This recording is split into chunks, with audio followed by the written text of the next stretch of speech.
Let me begin by making just a thumbnail definition of the geopolitical context in which we all find ourselves, including America. And in my perspective, that geopolitical context is very much defined by two new global realities. The first is that global political leadership, by which I mean the role of certain leading powers in the world, has now become much more diversified, unlike what it was until relatively recently.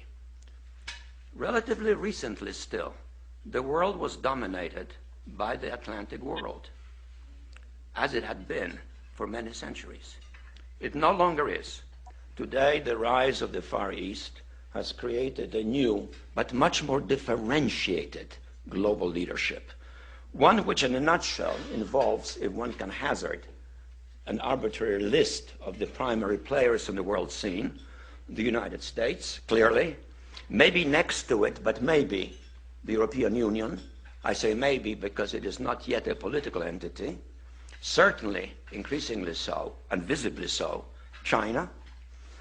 Russia, mainly in one respect only, because it is a nuclear power co-equal to the United States, but otherwise very deficient in all of the major indices of what constitutes global power.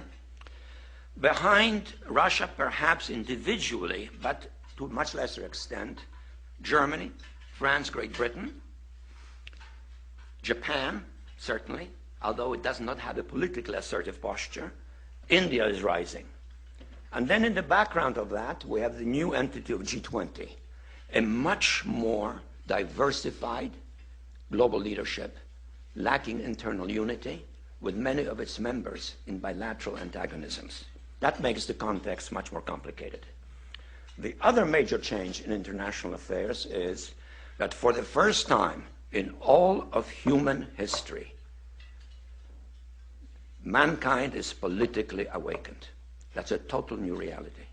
Total new reality. It has not been so for most of human history until the last 100 years. And in the course of the last 100 years, the whole world has become politically awakened. And no matter where you go, politics is a matter of social engagement, and most people know what is generally going on in the world, and are consciously aware of global iniquities, inequalities, lack of respect, exploitation. Mankind is now politically awakened and stirring. The combination of the two, a diversified global leadership, politically awakened masses, makes a much more difficult context for any major power, including, currently, the leading world power, the United States. I really enjoyed your presentation, but I'm wondering, how would you rate the United Nations in helping solve some of the geopolitical problems we've had? Some people say they're not adding a lot of solutions, and some people even suggest we should have another organization internationally that can do the job that the United Nations should be doing. And even people are talking about one world governments. I mean, how do you view the UN right now?